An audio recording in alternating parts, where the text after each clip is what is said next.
Hollywood, California, Monday, March 15th.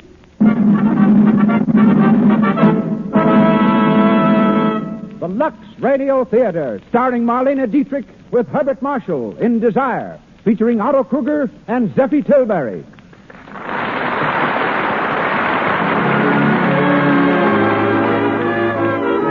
Lux presents Hollywood, bringing you Marlene Dietrich, Herbert Marshall, Otto Kruger, and Zeffie Tilbury. Our producer, Cecil B. DeMille. Our guests, Mr. Ernst Lubitsch, distinguished motion picture director, and Miss K. Roberta Williamson, hostess of Hollywood's famous specialty shop, I. Magnin and Company. Our conductor, Louis Silvers. From our theater on Hollywood Boulevard, the makers of Lux Flakes bid you a hearty welcome to the 124th performance of the Lux Radio Theater.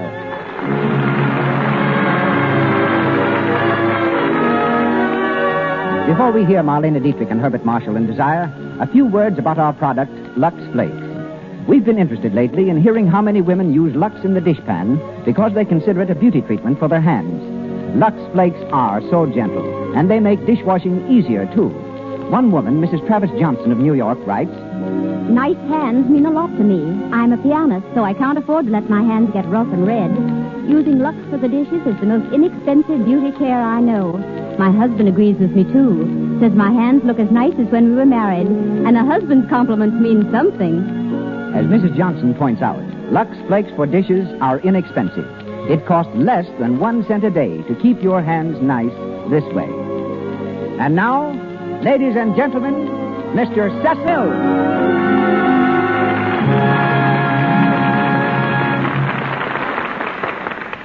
Greetings from Hollywood, ladies and gentlemen. Marlene Dietrich is a Hollywood rarity. Her success story is the only one of its kind I know. You've heard of our screen Cinderellas, the girls who had to go on the stage to make a living or to support a destitute family.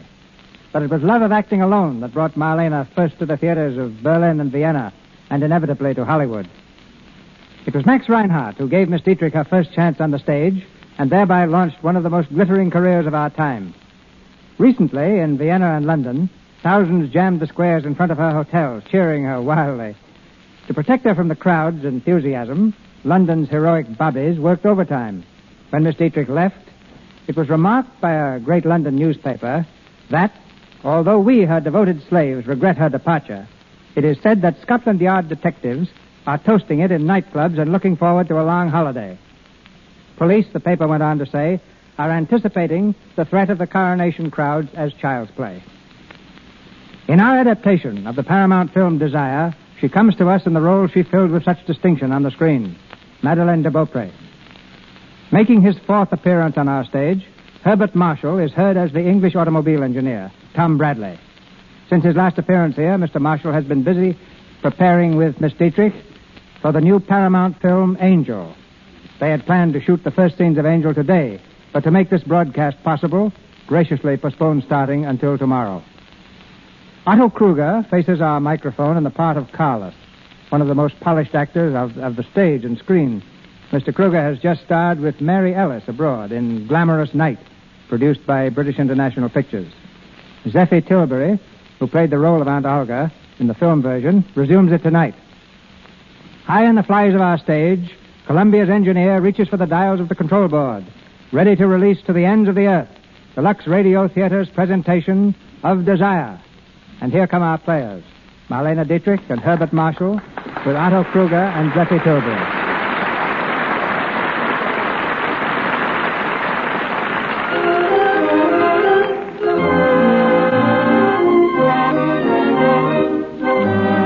Our scene is the Paris branch of the Bronson Automobile Factory. In the manager's elaborate office, a young man paces the floor angrily, talking to himself in loud, threatening tones. He's rehearsing a speech he's going to deliver to the boss. Turning suddenly, he leans across the manager's desk and points a menacing finger at the empty chair. Now look here, Mr. Gibson. You're not going to stop me, and no one else is going to stop me. I'm going on this vacation whether you like it or not. And if you want to throw me out, why don't you? What's that?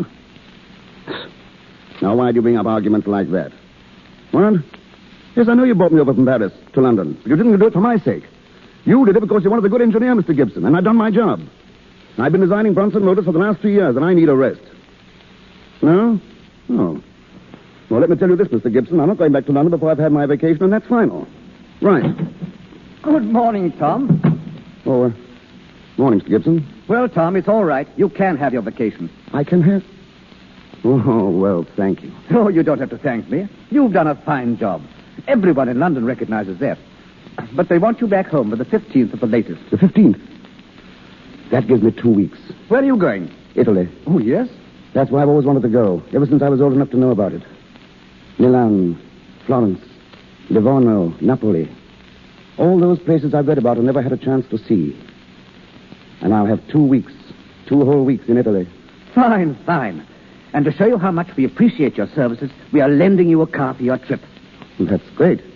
But we thought we might just as well utilize you for a little publicity. You won't mind putting one of these signs in the car, will you? A sign? Well, Now, let's see. Which one is the best? I am delighted to drive a Bronson 8. No. I am glad to drive a Bronson 8. It's difficult to decide. Must be quite a strain, Mr. Gibson. I am delighted. I am glad. Well, which do you like? Personally, I prefer happy. Happy. Happy. I'm happy to drive a Bronson 8. Why, that's splendid, splendid. We have our slogan now. I'm happy to drive a Bronson 8.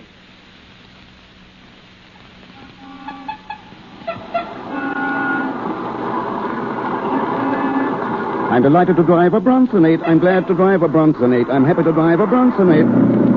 Whoa! Sacré nom d'une pique. Espèce d'abruti. Look at that foot fender. It's all right, old man. No damage done. No damage done, huh? No damage done. Look at that butt fender. It is bent in two. Well, so is mine. I'm perfectly willing to pay for it. If you do not know anything about cars, why do you drive? Sorry, I'm just a beginner. You should take lessons then. Albert, come back here. But, madame. At once, please. There, you see. The lady wants you to get back into your car. Albert. Oh, I'm coming, madame. Sorry, Albert. Tell the lady it was my fault. Get in, Albert. Yes, madame. Now drive on. Yes, madame. I've told you 20 times not to pick quarrels, Albert. You do not have to address me as your footman now. There is no one listening. All the same, the advice is good. That Britisher is a fool. We don't stop to argue with fools. Not when we are carrying a string of pearls worth 2 million francs. Huh? You have the pearls with you? They are in the car? Yes. Why was I not told? I thought our plan was to mail them to Italy. Our plan is to take them to Italy. Oh, but it is dangerous. We may be stopped by the police. Not if you will drive slowly and carefully. So far as the jeweler knows, these pearls were purchased on credit by Madame Pouquet. By the time he discovers I was not Madame Pouquet, we'll be across the border into Italy. Where do we pick up Carlos and Olga? Carlos at the Hotel Milan. We'll meet Olga later at the villa. I do not like this. Carrying those pearls, it is too risky. Now, what if the police... Albert, keep your eyes on the road.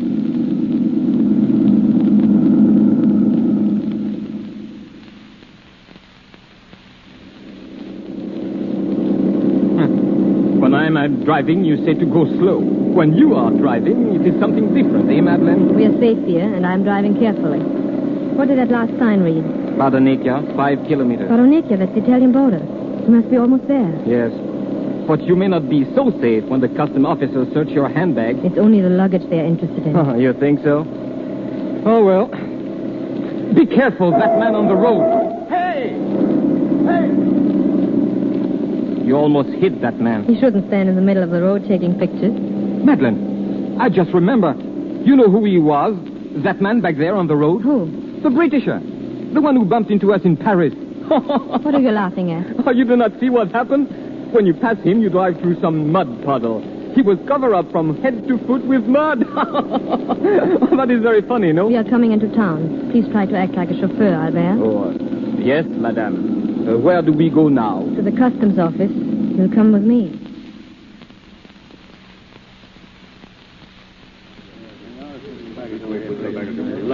Form a line to the right, signore. All luggage must be inspected. Ladies will open all handbags, please. A line to the right, signore. You hear, Madeleine? They inspect everything today. All the women's luggage. Be quiet. What will you do with the pearls? Be quiet, I say. Officer, I'm looking for the owner of that white roadster outside. I'm sorry, signore. I do not know. Where is he? That's all I want to know. Where is he? Here, monsieur. Oh, you. We meet again, mademoiselle. I'm sorry I splashed you with mud. It was unintentional. Oh, it's quite all right, really. It was silly of me to make a fuss about it. Well, you know how these things get you for a moment. Of course. You're passing your luggage through the customs? Yes. Is this the line? I'm the last one. You may go before me if you wish. Oh, thanks, but I wouldn't want... Oh, it's nothing. I'm not quite ready yet. Well, very well. Who is the next, please?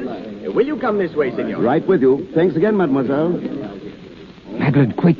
Before they search your bag, we'd better go. It'll be all right now, Albert. But the pearls? The pearls are in the Englishman's pocket. What? I put them in his coat pocket when I spoke to him. Are you mad? Now, how are you going to get them back again? I'll get them back. I go on alone from here, Albert. I'll meet him on the road. You get in touch with Carlos by telephone. Tell him I see him at the Hotel Milan in 2 days. Entendu.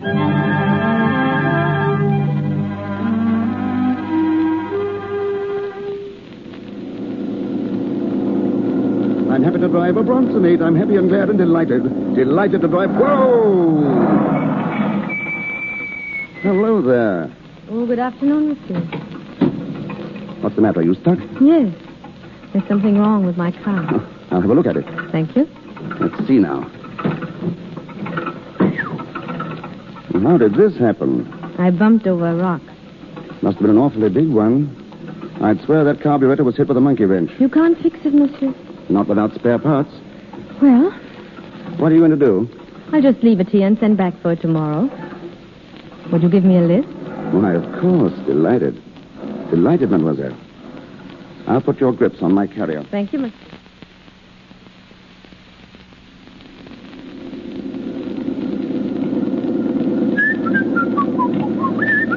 Aren't you a little cold, monsieur? Oh, not a bit, no. Why? Driving so long without your coat? No, don't worry about me. I'm all right. Where is it? What? Your coat. Oh, I put it back in my grip.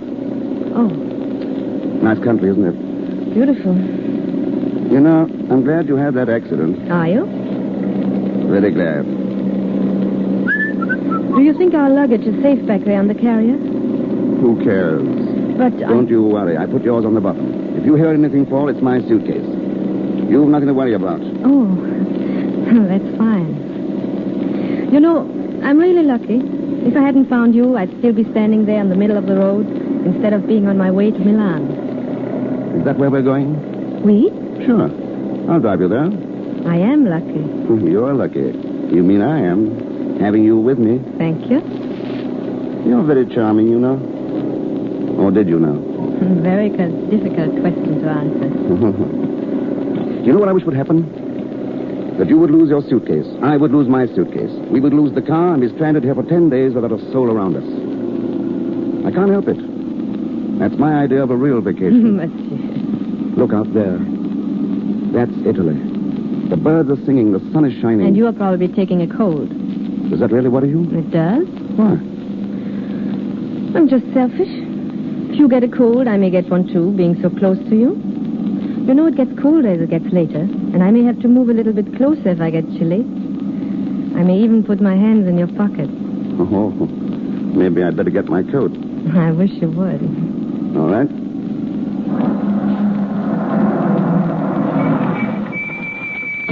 With you in a minute. Hey! I say, wait! Where are you going? Come back here. Come back with that car.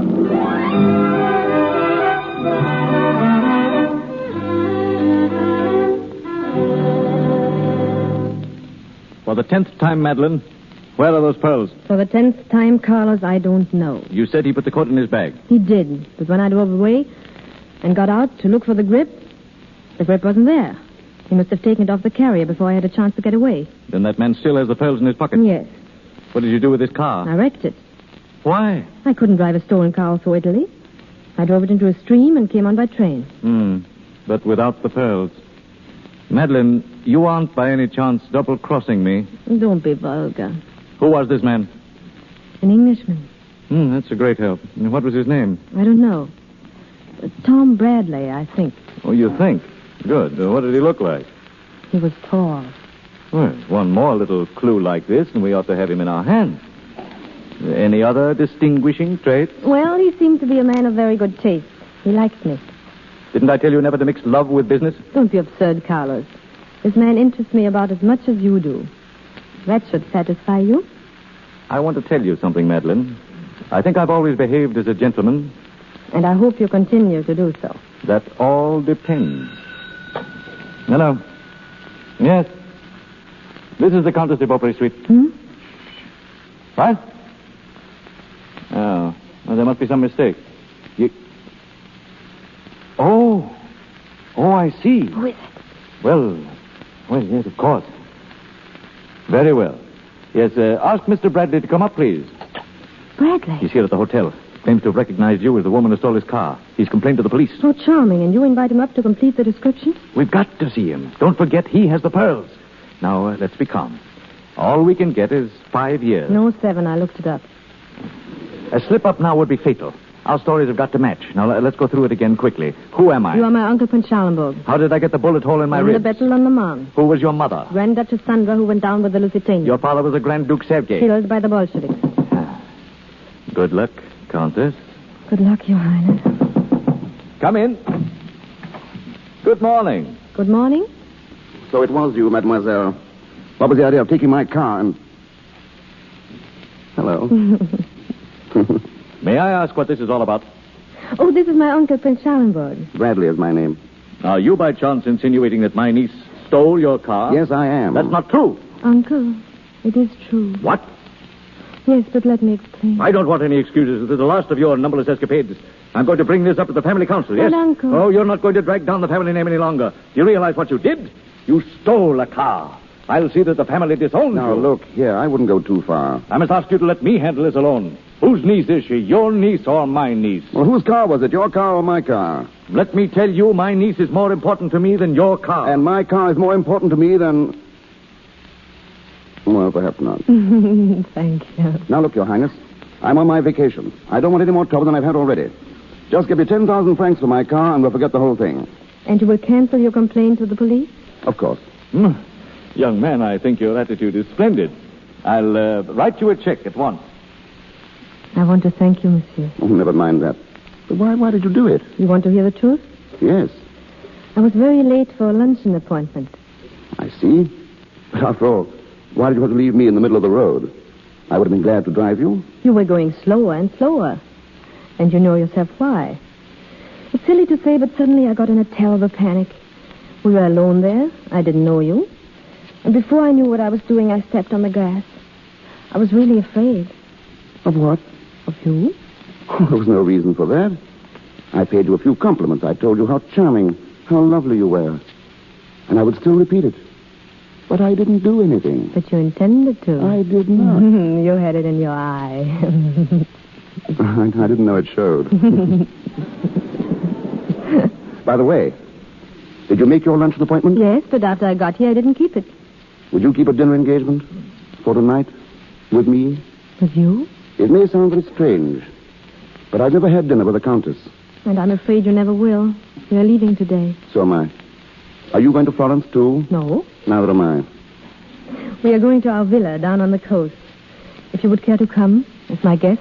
Oh, I say. Your check, monsieur. Oh, thanks. Uncle, I've just invited Mr. Bradley to come with us to the villa. Splendid. Mr. Bradley will be delighted to have you. But I haven't much with me in the line of clothes. Oh, it'll be quite all right. Just bring the clothes you have now.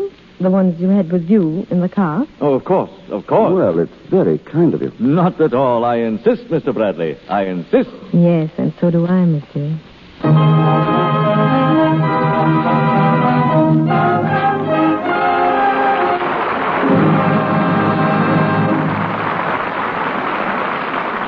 In a moment, we'll continue with Desire, with Marlene Dietrich, Herbert Marshall, and Otto Kruger. But now, we take you to the Coconut Grove.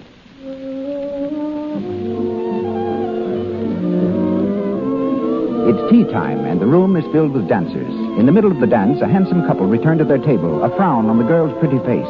What is the matter? Let's listen in. You know, Tom, I'm so embarrassed dancing with this hideous run in my stocking. You poor girl. You sure have all the tough luck. Didn't you get a run in your stocking the last time I took you out? Yes, and I've about given up.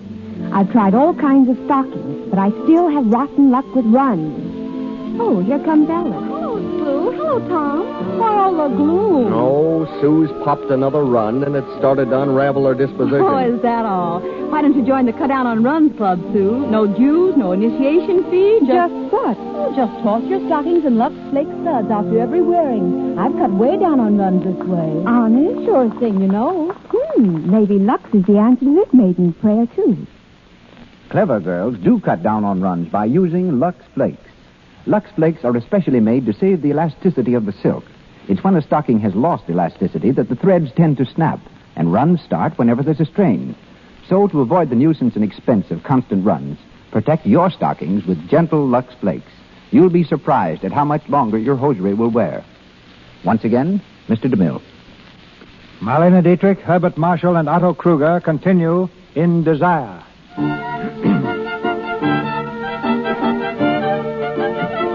It's evening of the following day. In the living room of a beautifully furnished villa on the coast, Madeline sits by a shortwave radio, waiting for the international news report. She seems amazingly self-contained in view of the fact that Bradley still has the pearls in the pocket of his coat. The news announcer interrupts the music. You will now hear the news of the day from the capitals of the world. Paris, France. The most sensational jewel robbery of a decade.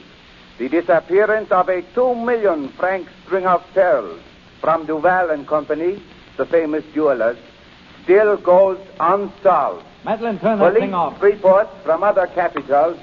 Well, Carlos, I just came in from Bradley's room. he's dressing for dinner? Yes.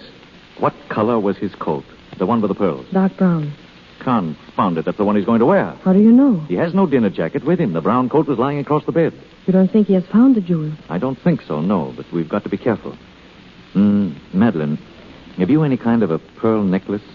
Yes, the imitation I bought in Vienna. Put it on. Wear it at dinner. Why? Never mind. Now, one thing more. In which pocket of the coat did you slip the necklace? The left-hand pocket. Good. After dinner, I may work a little magic.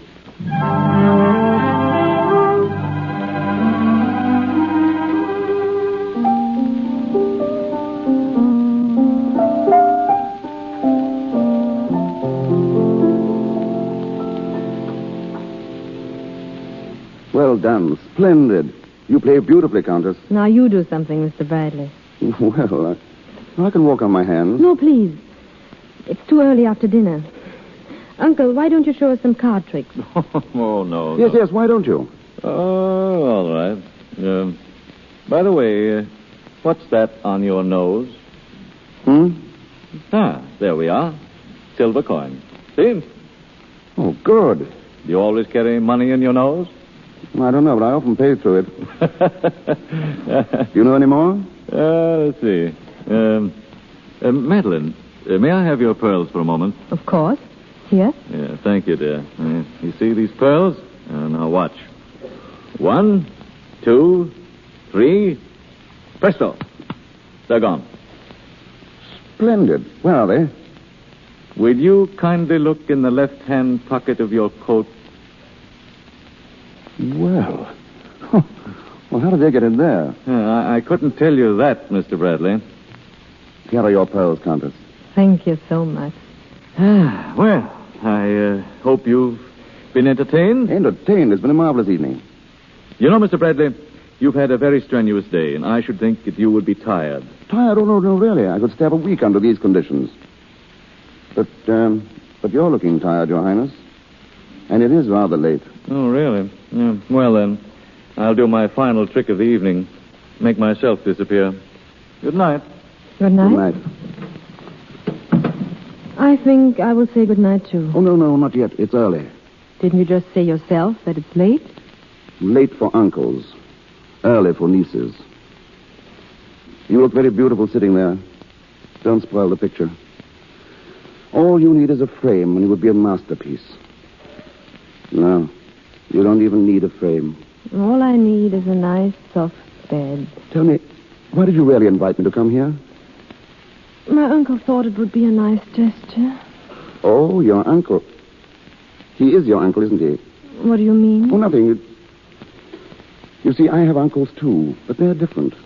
My uncles are more like uncles. You're getting impertinent. I didn't mean it, but I'm sorry. Please don't be. It's nothing. Thanks. You must realize I've never met anyone quite like you before. You're so new to me, so different. I wish I could make you understand.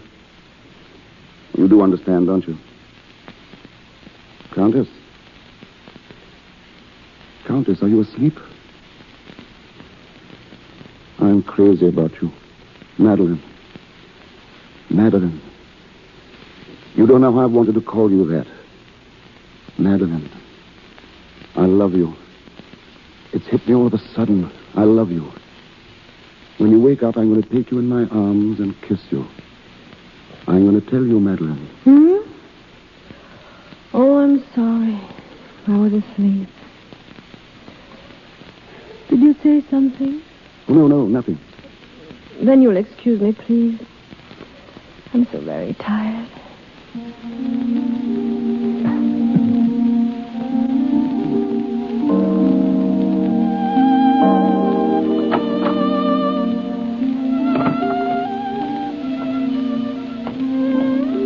Hello? Going for school? You're still up? What are you doing out here? I couldn't sleep. Nervous. Why should you be nervous? I don't know. I didn't know I had a nerve in my body till tonight. Why don't you go to bed and get a good rest? I tried to, but that moon... You see him there? Very strong, isn't he? He was shining right into my window. Why don't you draw the curtain? Oh, I see. Turn off the moon, turn on the moon, just as you like it. Some people can do that more easily than others. I understand. Aren't you a bit hasty, Mr. Bradley? Maybe I am. I'm sorry. You see... Oh, you wouldn't understand. How could you? I've only a few more days and then back to prison. This is the first vacation I ever had in my life. A few days and I'll have to be back in London and all the fun is over. Getting up at 6 o'clock and working way into the night. Yet I couldn't live without it. I love it and I hate it. You know, Mr. Bradley, the moon is very becoming to you. I never saw you in this light before. You weren't even listening. Oh, yes, I was. I heard everything you said about yourself, London, your work. You love it and you hate it. Isn't that the way you feel about me? Not exactly. I never said I love you. Liar. When? Maybe I dreamed when I was asleep. Yes, I must have dreamed. Because I heard you say, Madeline, I love you. When you wake up, I'm going to take you in my arms and kiss you. You didn't keep your word. Oh, Madeline, so you weren't asleep. Not quite. Then why did you let me go through all this torture? Why didn't you tell me? I wasn't sure if I liked you enough. And now? I still don't know. But I think yes. Madeline.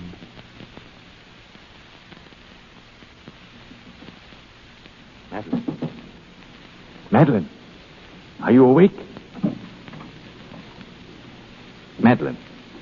Oh, good Lord, Madeline, wake up. Yes, darling. What? Listen, I've had a wire from Florence this morning. I have to leave immediately. I'm going to take this Bradley with me. What did you say? I said I'm going to take this Bradley into town with me. I'll get rid of him there. Oh, and the pearls. I have them. Goodbye, Madeline. Wait, Carlos. I can't. I've got to wake up Bradley. Mr. Bradley. Mr. Bradley. Bradley. Wake up, Mr. Bradley. Yes, darling. What? Oh. Well, wake up, please. I'm leaving for Florence. Well, goodbye. Have a good trip. If you'd like to go with me, I'll be only too glad to have you. It's a wonderful trip. You can see Italy. I can see what? Italy. I've wanted to see Italy since I was a little boy. Well, now's your chance. But I'm not a little boy anymore.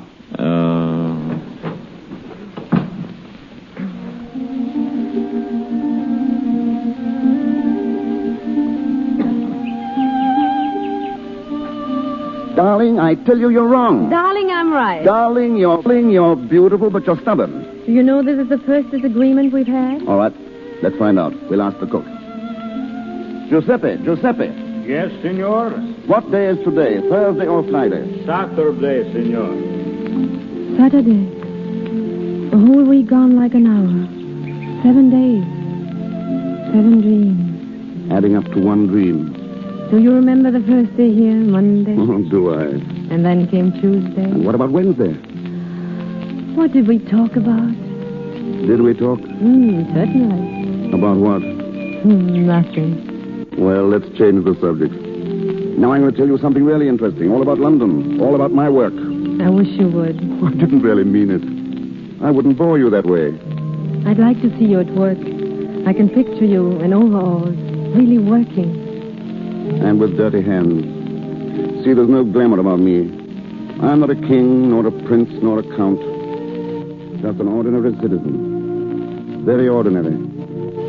A 20 pounds a week man. That's a lot of money for me. What's the matter? It's Saturday. Our dream is almost over. When must you go? Monday. Must you? Yes. Don't let's talk about it. Let's hope something will happen. Something must happen. I can't leave you. The idea of not seeing you anymore. Darling, I can't even think of it. Countess, pardon me. Yes, Giuseppe. Your Aunt Olga has arrived. Oh, where's she? In the house, Countess. You'll excuse me, Tom. Of course. I won't be long. Oh, don't be, please.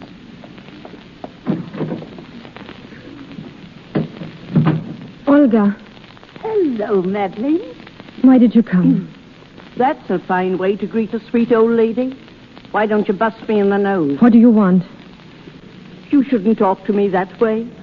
If your grandmother came here, what would you do? Why, you'd offer her a brandy, of course. Straight? Please. Brandy's the only thing I am straight about. Did Carlos send you?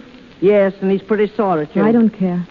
Now, come on now. You could have answered his wires. They really need you in Florence. There's a great chance of selling the necklace. We found a sucker, and a sucker of the century. He's a big umbrella manufacturer. So we thought we'd put a little sunshine in his life and introduce you to him. I'm afraid you'll have to find someone else. I'm not going. Not going? No, I'm through with you and Carlos and all the others. Really? Carlos, why didn't you stay in the car? You promised to let me handle her. I'll do it myself. Madeline, before I tell you what I plan to do with you, in case you refuse, I want to compliment you. You look more beautiful than ever. Love must be a wonderful thing. It is, Carlos. It gives one strength and courage. Something to fight for. I have something to fight for, too. Now go and pack, Madeline. We're leaving. Yes, different direction. No, in the same direction. Come back here. Let me go. Oh, no. Let me go. Why don't you call for help? Why don't you call your friend? He's right outside. Why don't you bring him here? Why don't you tell him what you are? Or perhaps you'd prefer that I tell him. That would hurt, wouldn't it? Yes. Well, think it over, Madeline. Think it over carefully. Sit down, Madeline. Here, dear. Why can't he let me alone? Why can't he give me my chance for happiness? It's really serious, isn't it, between you and this Bradley fellow? For the first time in my life. Don't... He must be a nice young man. Where is he? I'd like to meet him. Don't you dare. If anyone is to tell him, I'll do it myself. Oh, no, you won't. You think you will, but you won't. I tried it once myself, and it won't do, my dear. What difference does it make? I love him and he loves me. That's just the point, and it won't do, believe me. Please go away. Leave me alone. Some years ago, I was sick in a hospital in Vienna. There was a charming doctor. He was a fine man. We thought a great deal of each other.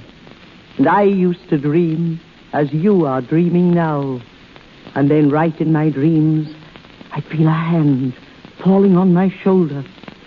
Sooner or later, it falls. Sooner or later. And I used to hear myself saying to him, I must go downtown on important business. I'll be back soon. And then under my breath, I'd say, soon. 10 years. 20 years. Life. I dream of him now and then. I didn't spoil it. Well, what are you going to tell him? I don't know. I'll find something.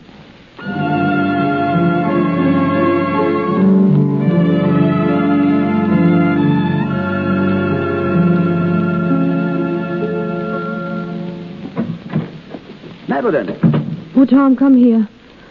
I've something to tell you. Wait until you hear what I have to tell you. Do you know what this is? Tom. It's a piece of paper, that's what you think. But it isn't. It's King Solomon's mines and Captain Kidd's treasure. It's a gusher of oil, that's what it is. Please listen to me, Tom. Look here. Do you see these two lines? These two little lines? Yes. Well, I spent years looking for them. I've told you about my new carburetor. I had ideas for it, good ones.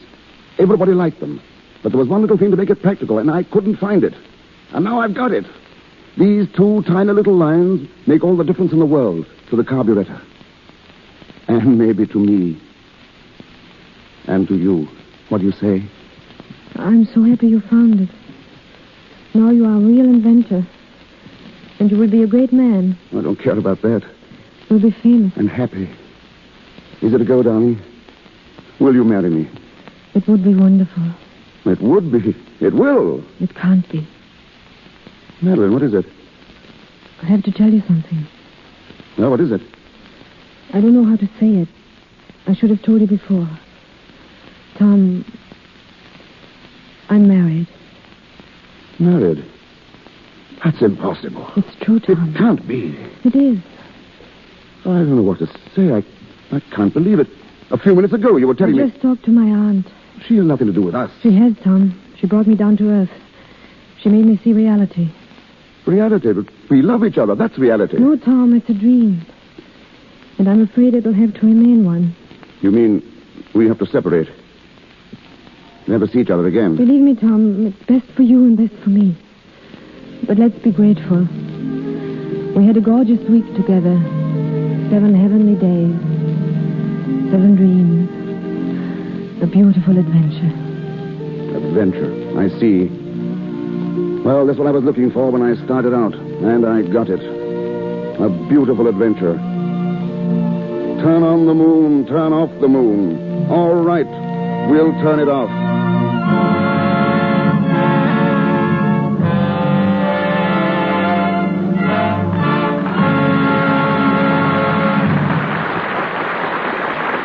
We pause for station identification. This is the Columbia Broadcasting System.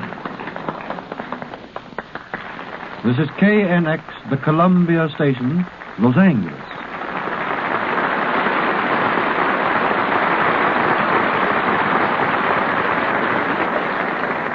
Marlene Dietrich, Herbert Marshall, and our all-star cast come back to us shortly in Desire. Years ago, when my friend D.W. Griffith and I were fighting it out on a Hollywood battlefront in an effort to raise motion pictures from a novelty to an art, we suddenly realized that a young man was emerging in Europe who might easily steal the prize for which we were struggling. It occurred to Adolf Zucker and Jesse Lasky that the best way to avoid the competition of Ernst Lubitsch was to get him on our side. At the time, too many things stood in the way. But today, I'm proud and thankful that Mr. Lubitsch is one of my colleagues at Paramount Studios. Starting as a comedian, character actor, and stage player, Ernst is now certainly one of the most brilliant directors in the world. Ladies and gentlemen, Mr. Lubitsch.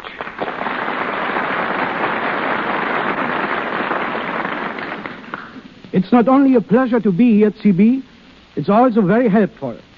While I produced the film version of Desire with Miss Dietrich, I never had the good fortune to direct her. But since tomorrow morning, I start directing a new picture called Angel with Miss Dietrich and Mr. Marshall. I naturally have been watching their performance very closely. I'll be very happy if I can turn out as fine a production as you are presenting tonight and as you do every Monday night at the Lux Radio Theater. And thank you, Ernst. For several years, you with Paula Negri and I with Gloria Swanson were trying to outdo each other. This time, at least, we're working with the same charming stars. I'm interested to see the result of the famous Lubitsch touch. So am I. What is it? It's the delicious humor. It's the inimitable touch of Lubitsch genius. It's what Phidias gave to a statue, what Rackham gives to painting, what Victor Herbert gave to his music, what Balzac gave to literature. Who can define it? It's just the Lubitsch touch. Well, I'm afraid if I ever become conscious of it, I would lose what you call the Lubitsch touch. Ernst, what's your definition of a good director? Well, you and I and a few others. That's very nice, but seriously, what is a good director? A good director is a man who can execute successfully what other people have written for him. But a great director is a man who helps in the creation of the story and tells it in his own unique style, putting his own personality into the telling of that story on the screen. Well, tell us what procedure you follow in directing a film. Well, I understand that we both use the same methods. I never start shooting until I've worked out every detail at my desk. I believe that the story is all important, and like you, I write with the writers. This business of solving anticipated problems takes much more time than actual shooting of the picture. On the set, I try to encourage the cast at all times. The stage actor has the benefit of audience reaction. In pictures, he has only the director to look to. I have found that the more encouragement I give the players, the better they perform. Well, I know it's a rule with you never to disclose the story of a new picture. Will you make an exception tonight? Yes, to this extent. Miss Dietrich will play the part of a modern married woman, known as Angel. Whether or not this is a misnomer, you have to decide for yourselves when you see it. Mr. Marshall is a British statesman, and our scene will be Paris and London. Melvyn Douglas, Edward Everett Horton, Herbert Munden, and Ernest Cossart will also have prominent parts. I enjoyed producing pictures tremendously, but I'm delighted to return to directing. After all, the thrill is not alone in conceiving ideas, but in having the director's opportunity to interpret and follow them through. My thanks to you all. My thanks to you, Ernst. He gets things in a picture nobody else can get. Back to Marlene Dietrich with Herbert Marshall in Desire, featuring Otto Kruger.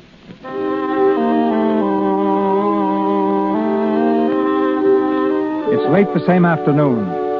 As the daylight fades into evening, Tom comes from the house and walks quickly toward the road. As he reaches the outer gate of the villa, Madeline comes to meet him. Tom, wait. Well, Aren't you going to say goodbye to me? of course. Goodbye, Madeline. Is that all you have to say to me? What else can I say? You hate me, don't you? No, why should I? You remember when I first met you on the... I took you for a ride. And now you've taken me for a ride. It's only fair. Tom, these are our last moments together. The way we'll always remember each other. You can't leave me like this. You can't. I'll die if you do. Don't worry.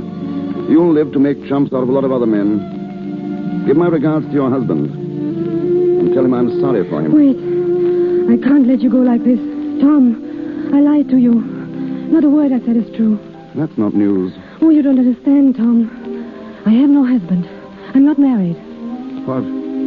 What did you say? The truth, Tom. I don't know what to believe anymore. What is the truth? I love you. That's the only true thing you know about me. Who are you? What are you? I'm a thief. What? Not a countess. An imposter. A common thief. You read about the big theft in Paris. The pearl necklace. I did it. I swore I wouldn't tell you, but I'm glad now I did. I couldn't let you go away thinking I was something even worse than I am. Goodbye, Tom. Wait a minute. Madeline. Is that your real name? Yes. Let me get this straight. You're not married? No. There's no one else, no other man? No, Tom, I told you. And you love me? I do, Tom. But it's no use. There's a wall between us. I tried to climb it, but it's too high. It won't do, Tom. Go away. Run away. You really love me? How can you ask? Then it's all I need. Madeline. Tom, we mustn't. You know what I am. I'm not worthy of you. I'm a thief, Tom. You'll never be again. Where are those pearls now? We're going to give them back. Please, Tom, I beg you, don't get into this. Where are those pearls? Madeline. Madeline, where are you? Oh. Good evening, Your Highness. You know, I almost left without saying goodbye. Really? Well, goodbye. Oh, but there's no need for it now. No, I'm not leaving. What? I've invited Mr. Bradley to stay for dinner. Oh, indeed. Then I'm afraid you'll miss your train, Mr. Bradley. Now, that's the kind of hospitality I like. Mr. Bradley, the truth is, I'm sure you'll understand, we have some very serious family problems to discuss. Oh, that's all right. Don't think of it. Just consider me one of the family. Shall we go into the house? Uncle Carlos?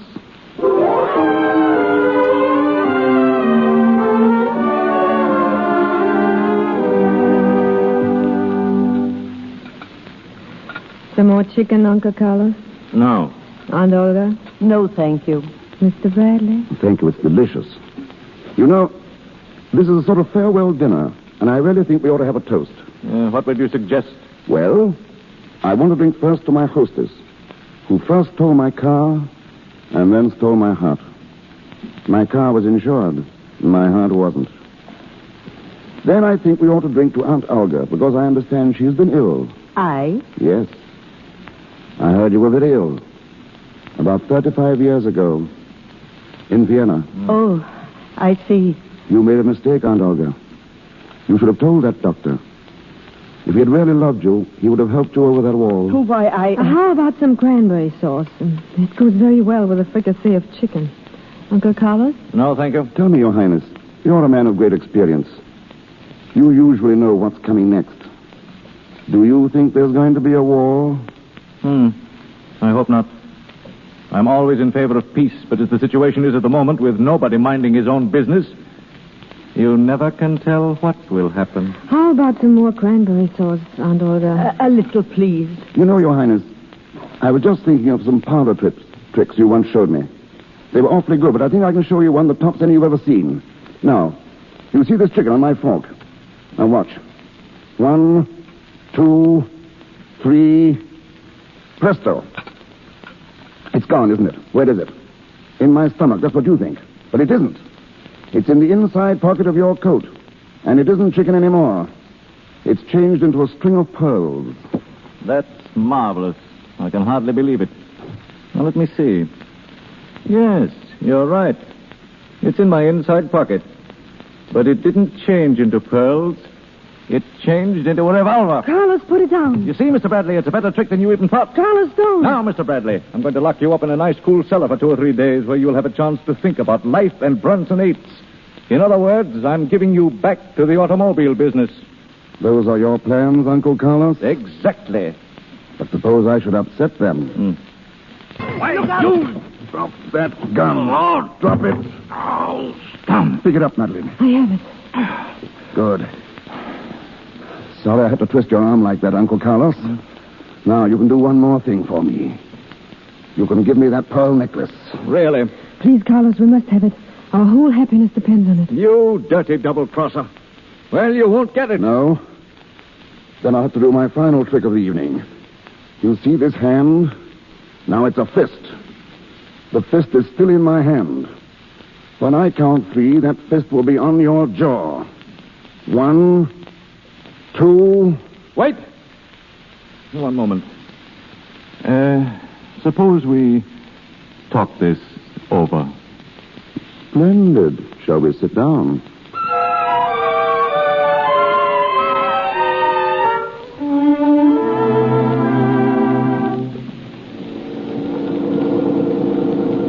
We're happy to drive a Brunsonate. We're happy to drive... Tom, this isn't the Brunsonate. What's the difference? We're happy anyway. Have you got the pearls? My purse.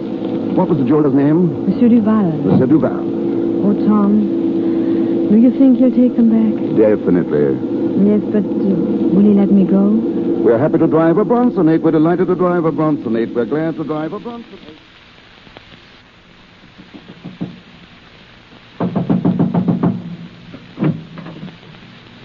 Monsieur Duval! Monsieur Duval! Yes, Antoine? There's a lady here to see you, and a gentleman. Show them in, then. But the lady, she is the one who stole our pearls. What? Oui, Monsieur Duval. Quick, show them in. Then go call the police. Oui, Monsieur. Will you come this way, please? Thank you. How do you do, Monsieur Duval? How do you do? May I introduce my fiancé, Monsieur Bradley? Glad to meet you, Monsieur Duval. I've heard so much about you. It's just like meeting an old friend. We came to see you about the pearl necklace. Pearl necklace? Do you intend to buy another one? On the contrary. You see, the pearl necklace which you sold, Mademoiselle, is really beautiful, but it's too expensive for us. I'm afraid we'll have to return it. You have it with you, dear? Yes, darling. Monsieur Duval, would it upset you very much if I asked you to take it back? Well, I hate to return things. It's not my habit. But I've changed my mind. As a matter of fact, I've changed my life. I'm marrying Mr. Bradley this afternoon. That is, I hope I am. Here are your pearls, monsieur. The pearls, you give them back to me? Monsieur Duval, I know my fiancée is indebted to you, and even to France. And if you could see any way to help us, to release Mademoiselle from her obligations, it would be very wonderful. Otherwise, we'll have to postpone our marriage for a long time, I'm afraid. 7 years. 7 long years, Monsieur Duval. You are very much in love. Very much, monsieur. Monsieur Duval. Monsieur Duval. The police. They are here. Police? One moment, please. Antoine. Monsieur? Tell the police there has been a mistake. The pearls were not stolen. Oh, monsieur. Tell them, Antoine. Oh, monsieur. Our thanks, Monsieur Duval. It is nothing. The pearls were, shall we say, temporarily mislaid. There will be no complaint. I think you may safely buy your tickets for England now. We will. And be assured, Monsieur Duval, that when I'm in England, I'll recommend you to all my friends. Oh, please don't. Just as you like. Goodbye, Monsieur Duval. Goodbye, monsieur. And thank you. Goodbye and bon voyage. Oh, Tom, I'm free. Darling, turn on the moon. Turn on the moon. For good, Madeline. And forever, darling.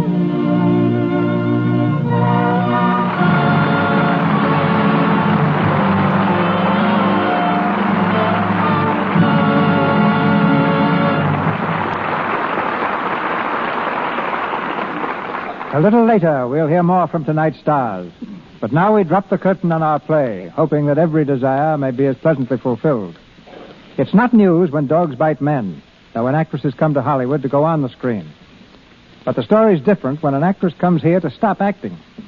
Formerly in the Ziegfeld Follies, musical comedy and stock companies, Miss K. Roberta Williamson journeyed to the film capital to become hostess of the Hollywood link of specialty shops operated by I. Magnin and Company. Ladies and gentlemen, Miss Williamson. Thank you, Mr. DeMille. Whenever the stars come to Magnan's in droves, we know that some party or social event is about to take place.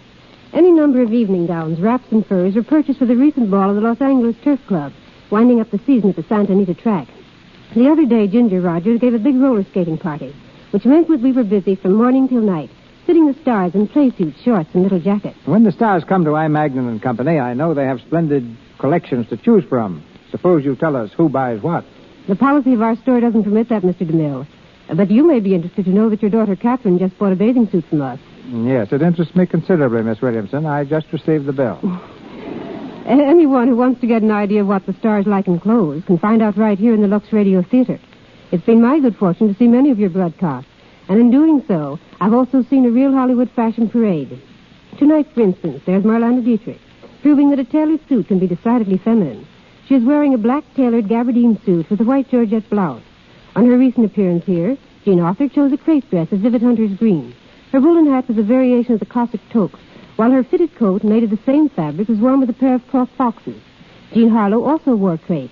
Her short-sleeved, simple black dress was trimmed only with rows of narrow black silk fringe. She wore a halo off the face hat, no veil, and black suede opera pumps. Of course, we all can't have as extensive wardrobes as picture stars, nor do our needs demand them.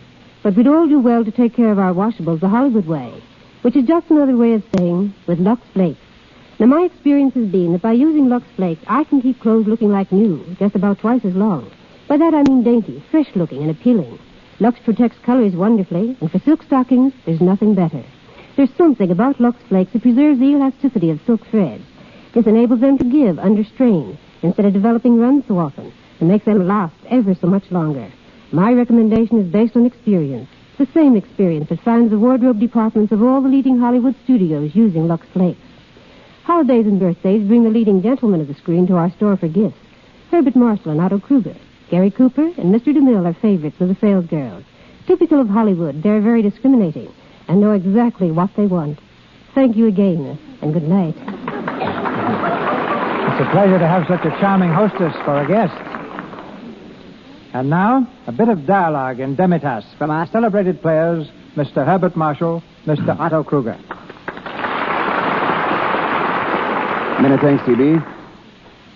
Though it's a little late for a welcome home, Otto, I'd like to say that it's nice to see you back in America. Thanks, Bart. It's great being back. When I arrived in Hollywood from England last week, I found my manager on my doorstep. Before I could take my hat off, he told me that Mr. DeMille and you and Miss Dietrich were waiting for me here to start rehearsing our play. Well, of course, I came. I didn't know even what play we were doing. But I didn't have to know that. We've learned that any play in the Lux Radio Theater is bound to be a good play. It must have been something of a shock, Otto, to find that I'd cast you as a villain. Yes, rather agreeable shock, though. In spite of the fact that this was the first of more than 300 productions in which I didn't get the girl. But it's always a pleasure to lose to Bart. You've nothing on me, Otto. Mr. DeMille gave me a new role recently when he asked me to guide this broadcast while he was roaming the Louisiana swamplands seeking material for his new film, The Buccaneer. How did you like playing producer? I was never so terrified in my life. I would much rather have faced the Buccaneer than to have played the role of Herbert Marshall trying to be Cecil DeMille. Did you hear me, C.B.? Yes. I managed to reach a tiny store down there among the bayous in one of the most isolated sections of the United States. The owner had a radio, and I took possession of it immediately. Strange, though, you know. Every time you came on, something seemed to go wrong with the set. There was a peculiar noise, like thumping on a door. That wasn't the set, C.B. That was my heart. Well, you sounded great, Bart. And I must say, I was particularly impressed when a grizzled shrimp fisherman, not knowing who I was, turned to a friend and remarked, that DeMille, he getting better all the time. All I can say to that is my gratitude to you out there who bore with me. My gratitude, and once again, a reluctant au revoir. To which I can only add a very sincere ditto. Well, thank you both. And now, Marlena, a word from you. Not 1, but 5. Thank you, and good night. Thank you, Miss Dietrich, Mr. Marshall, and Mr. Kruger. This is your announcer, ladies and gentlemen, Melvin Roy. Word of next week's presentation comes to us shortly from Mr. DeMille. Miss Dietrich, Mr. Lubitsch, and Mr. DeMille appeared through courtesy of Paramount Studios. Mr. Marshall, RKO, and Columbia Studios, and Mr. Silvers, 20th Century Fox, where he was in charge of music for the new film, Seventh Heaven. And now, Mr. DeMille. Next Monday night, in the Lux Radio Theater, good fortune finds me host to one of Hollywood's most charming and accomplished couples, Frederick March and his lovely wife, Florence Eldridge. Our play is one whose record on the stage and in motion pictures stamps it as one of the most successful stories in modern times. We will hear Mr. March in the same role he played on the screen, Prince Sergei, and Miss Eldridge as Grazia, in the remarkable romantic fantasy, Death Takes a Holiday.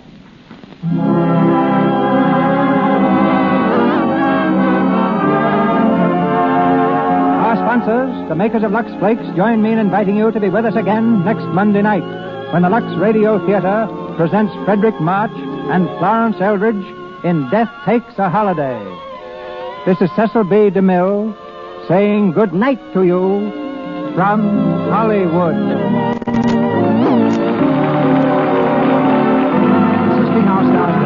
Georges Benavon as Albert, Ward Lane as Mr. Gibson, Ferdinand Munier as Mr. Duval, Victor Rodman as Antoine, Leo McCabe as radio announcer, Lou Merrill as Giuseppe, and Frank Nelson as customs officer. Before saying goodnight, may I say we were honored